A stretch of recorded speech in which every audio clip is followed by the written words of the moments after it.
കേരള മുഖ്യമന്ത്രിയായി ശ്രീ വി.ഡി. സതീശൻ തിരഞ്ഞെടുക്കപ്പെട്ടിരിക്കുന്നു. തീർച്ചയായിട്ടും സന്തോഷകരമായിട്ടുള്ള വാർത്തയാണ്. എൻ്റെ ചിരകാല സുഹൃത്തും മുൻകാല സഹപ്രവർത്തകനുമായിരുന്നു സതീശൻ. ഏതാണ്ട് 1991-96 കാലത്ത് അദ്ദേഹം കേരള ഹൈക്കോടതിയിലെ യുവ അഭിഭാഷകരിൽ ഒരാളായിരുന്നു. ആ കാലത്ത് ഞാനുമായിട്ട് വളരെ അടുപ്പവും സൗഹൃദമുള്ള ആളായിരുന്നു.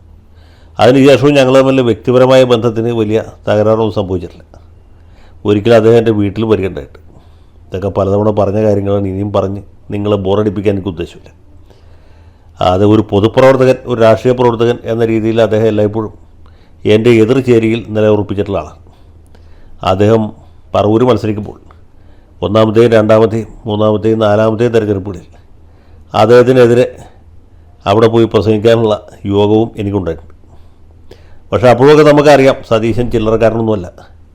അയാളെ അങ്ങനെയൊന്നും തോൽപ്പിക്കാൻ പറ്റുകയില്ല എന്നുള്ള കാര്യം. ഈ കഴിഞ്ഞ തെരഞ്ഞെടുപ്പിൽ പോലും മാർക്സിസ്റ്റുകാർ അവിടെ പ്രചരിപ്പിച്ചിരുന്നത് സതീശൻ ജയിക്കുകയില്ല, ഇത്തവണ സതീശൻ തോൽക്കും എന്നാണ്.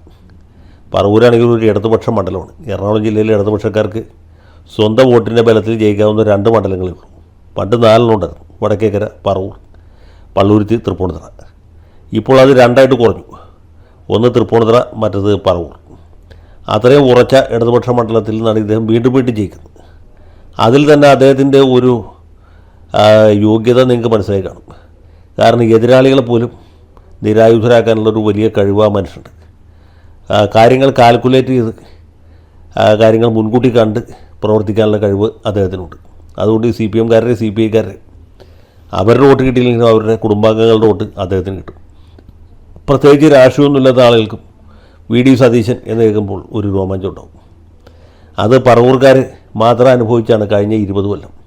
പക്ഷേ കഴിഞ്ഞ 5 കൊല്ലമായിട്ട് അത് കേരളത്തിലെ മുഴുവൻ ആളുകൾ അനുഭവിച്ചു. അതിൻ്റെ ഒരു കാരണം സതീശൻ്റെ മാത്രം വിജയമല്ല ഇത്. സത്യം പറഞ്ഞാൽ സതീശനെ ഇന്നിപ്പോൾ കേരള മുഖ്യമന്ത്രി കസേരയിൽ ഇരുത്തിയിട്ടുള്ളത് നമുക്ക് ഏവർക്കും പ്രിയങ്കരനായ മുൻ മുഖ്യമന്ത്രി പിണറായി വിജയനാണ്. ഇനി പിണറായി വിജയനെതിരായിട്ടുള്ള പോരാട്ടം, അദ്ദേഹത്തിൻ്റെ കടക്ക് പുറത്ത് എന്ന് പറയുന്ന ശൈലിയോടുള്ള എതിർപ്പ്, അതിന് രൂക്ഷത നൽകിയത് സതീശനാണ്.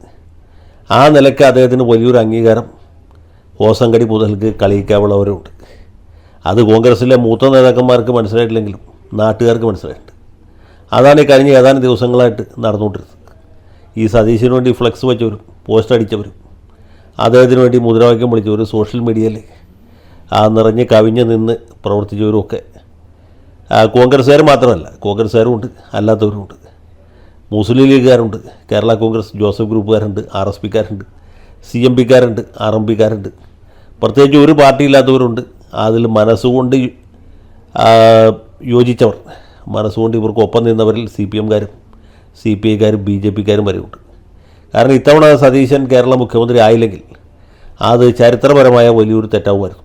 2006 VS അച്യുതാനന്ദൻ മുഖ്യമന്ത്രിയായ പോലെയാണ് 2026 ചരിത്രം ആവർത്തിച്ച് ശ്രീ വി.ഡി. സതീശൻ കേരളത്തിൻ്റെ മുഖ്യമന്ത്രിയാണ്. അതേ വികാരമാണ് ഇവിടെ ഉണ്ടായിരുന്നത്. VSന് സീറ്റ് നിഷേധിച്ചപ്പോഴാണ് വികാരപ്രകടനം ഉണ്ടായെങ്കിൽ സതീശന് തെരഞ്ഞെടുപ്പ് കഴിഞ്ഞ് മുഖ്യമന്ത്രി സ്ഥാനം കിട്ടുകയില്ല എന്ന നിലവന്നപ്പോഴാണ് ഉണ്ടായത്. അതുകൊണ്ടാണ് കോൺഗ്രസിൻ്റെ തിരഞ്ഞെടുക്കപ്പെട്ട പല MLA-മാർക്ക് ഇപ്പോൾ അവരുടെ മണ്ഡലത്തിലേക്ക് പോകാൻ പറ്റാത്ത സാഹചര്യം ഉണ്ടായത്. ഇവർ മിക്കവരും തന്നെ KC വേണുഗോപാലിൽ നിന്ന് വലിയ സംഖ്യകൾ കൈപ്പറ്റിയാണ് തെരഞ്ഞെടുപ്പിൽ മത്സരിച്ചത്. തെരഞ്ഞെടുപ്പ് ജയിച്ചപ്പോൾ ഉള്ളുകൊണ്ട് സതീശനെ ആഗ്രഹിക്കുന്നവർക്ക് പോലും അദ്ദേഹത്തോടൊപ്പം നിൽക്കാൻ പറ്റാത്ത അവസ്ഥ. കാരണം പണം മുടക്കിയത് വേണുവാണ്. അങ്ങനെ പണപിന്തുണ വേണുവിനും ജനപിന്തുണ സതീശനും എന്ന നില വന്നു. ഒരു ഒത്തീർപ്പ് സ്ഥാനാർത്ഥി എന്നുള്ള നിലയ്ക്ക് ഒരുപക്ഷെ രമേശ് ചെന്നിത്തല വരാമായിരുന്നു. ഇവരെല്ലാവരെക്കാളും ഭരണപരിചയമുള്ളതും പാർലമെൻ്ററി എക്സ്പീരിയൻസ് കൂടുതലുള്ളതും ഘടകകക്ഷികളുമായിട്ട് സാധാരണക്കാരുമായിട്ടൊക്കെ ഊഷ്മളമായിട്ട് പെരുമാറാൻ കഴിവുള്ളതും മുഖ്യമന്ത്രി സ്ഥാനത്തേക്ക് അല്പം കൂടി യോഗ്യതയുള്ളതുമായ ആൾ ചെന്നിത്തലയാണ്. പക്ഷേ എന്ത് ചെയ്യാൻ പറ്റും? ഈ 2 മല്ലന്മാരുടെ ഏറ്റുമുട്ടലിനിടയിൽ അദ്ദേഹത്തിന് ആ രീതിയിൽ പെർഫോം ചെയ്യാനോ അദ്ദേഹത്തിൻ്റെ കഴിവുകൾ ശരിയായ രീതിയിൽ മനസ്സിലാക്കാൻ മുകളിലിരിക്കുന്ന ആളുകൾക്ക് കഴിയാതെ പോയി.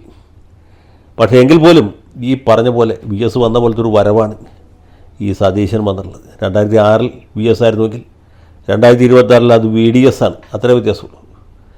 പിന്നെ ഇദ്ദേഹത്തിന് വേണ്ടി പ്രവർത്തിച്ച ലീഗുകാരെയും മറ്റു പാർട്ടിക്കാരെയും നമുക്ക് മറക്കാൻ പറ്റുകയില്ല. അതുപോലെ തന്നെ ഇദ്ദേഹത്തെ പരാജയപ്പെടുത്താനും അദ്ദേഹത്തിൻ്റെ കുതികാലി വെട്ടാനും ശ്രമിച്ച കോൺഗ്രസിലെ മുതിർന്ന നേതാക്കളും ഇനി മുതിരാൻ സാധ്യതയില്ലാത്ത നേതാക്കളും യുവ നേതാക്കളും KPCCയുടെ വർക്കിംഗ് പ്രസിഡന്റുമാരും അവരെ നമുക്ക് വിസ്മരിക്കാൻ പറ്റുകയില്ല. ഈ സതീശനെ സംബന്ധിച്ച് ഈ മുഖ്യമന്ത്രി കസേര എന്ന് പറയുന്നത് ഒരു റോസാപ്പൂ മെത്തയായിരിക്കാൻ സാധ്യതയില്ല. കാരണം ഇദ്ദേഹത്തെ മുഖ്യമന്ത്രിയാക്കാൻ പാടില്ല എന്ന് പറഞ്ഞ വിരുദ്ധന്മാരാണ് കൂടുതലും, നിയമസഭാ കക്ഷിയിൽ പ്രത്യേകിച്ചും. KC വേണുഗോപാലിൻ്റെ സിൽബന്ധികളാണ്. പ്രത്യേകിച്ചും ഈ മഹാഭാരതത്തിലെ ശിഖണ്ഡി എന്നൊക്കെ പറഞ്ഞ പോലെ KPCC പ്രസിഡന്റ് എന്ന് പറഞ്ഞ ഒരു വിദ്വാനുണ്ട്. പിന്നെ ശകുനിയുടെ റോൾ അഭിനയിച്ച ആളുകളുണ്ട്. കള്ളച്ചൂതിൽ ഇദ്ദേഹത്തെ തോൽപ്പിക്കാൻ ശ്രമിച്ചവരുണ്ട്. അങ്ങനെയുള്ള ഒരുപാട് യൂദാസുകൾ, ഒരുപാട് വർഗവഞ്ചകന്മാർ, ബറാബാസുമാർ ഒക്കെ ഒരുപാടുണ്ട്. ഹൈക്കമാൻഡിൽ നിന്ന് തന്നെ പുള്ളിക്ക് ഏത് തരത്തിലുള്ള അനുഭവമാണ് ഉണ്ടാകുക എന്ന് നമുക്ക് പറയാൻ പറ്റിയില്ല. ഏതാണ്ട് VS മുഖ്യമന്ത്രിയായപ്പോഴും ഇതുപോലെ തന്നെയായിരുന്നു. പിണറായി ഗ്രൂപ്പുകാരായിരുന്നു കൂടുതൽ. പിണറായി വിജയൻ്റെ ആടുതലികളായിരുന്നു കോടിയേരി ബാലകൃഷ്ണൻ, അതുപോലെ തോമസ് ഐസക്കും അടക്കമുള്ള ആളുകൾ, AK ബാലനടക്കമുള്ള ആളുകൾ. അതുമാത്രമല്ല, ഇദ്ദേഹത്തെ കാലെ പിടിച്ച് വലിക്കുന്നവരും മന്ത്രിസഭാ യോഗത്തിൽ തന്നെ അദ്ദേഹത്തെ കുറ്റപ്പെടുത്തുന്നവരുമായിരുന്നു കൂടുതൽ. അത്രയും പേരുടെ നടുക്ക് മുഖ്യമന്ത്രി ആയിരിക്കുമ്പോഴും പ്രതിപക്ഷ നേതാവായിട്ടിരിക്കേണ്ട ജോലിയാണ് VSനുണ്ടായത്. അതുപോലൊരു ദുര്യോഗം VDSനുണ്ടാകുമോ എന്ന് പറയാൻ ഞാനാളല്ല. പക്ഷേ ഇങ്ങനെ ഒരുപാട് പ്രതിസന്ധികൾ, ഒരുപാട് വെല്ലുവിളികൾ നമ്മുടെ പ്രിയ സുഹൃത്ത് സതീശൻ്റെ മുമ്പിലുണ്ട് എന്ന് പറയാതിരിക്കാൻ നിവൃത്തിയില്ല. ഏതായാലും അദ്ദേഹത്തിന് വിജയം ആശംസിക്കുന്നു. വലിയ വിജയമാണ്. തെരഞ്ഞെടുപ്പിലെ വിജയത്തേക്കാൾ കേമപ്പെട്ട വിജയമാണ് ഈ മുഖ്യമന്ത്രി സ്ഥാനം നേടിയെടുക്കാൻ വേണ്ടി നടത്തേണ്ടി വന്ന സമരം. അദ്ദേഹത്തെ മുഖ്യമന്ത്രി ആക്കിയില്ലെങ്കിൽ ഒരു സ്ഥാനവും സ്വീകരിക്കാതെ വെറും പറവൂര് MLA ആയിട്ടിരിക്കാനോ അല്ലെങ്കിൽ MLA സ്ഥാനവും ത്യജിച്ച് സാധാരണ കോൺഗ്രസ് പ്രവർത്തകനായിരിക്കാനോ മടിക്കുകയുമായിരുന്നില്ല എന്ന കാര്യം എനിക്ക് ഉറപ്പുണ്ട്. ഏതായാലും അദ്ദേഹത്തിന് ഭാവിയിൽ ഉയർന്നു വരാവുന്ന എല്ലാ വെല്ലുവിളികളെയും സധൈര്യം നേരിടാൻ കേരള സംസ്ഥാനത്തെ സുധീരം മുന്നോട്ട് പോകാൻ കഴിയട്ടെ എന്ന് മാത്രം ഈ വേളയിൽ ആശംസിക്കുന്നു.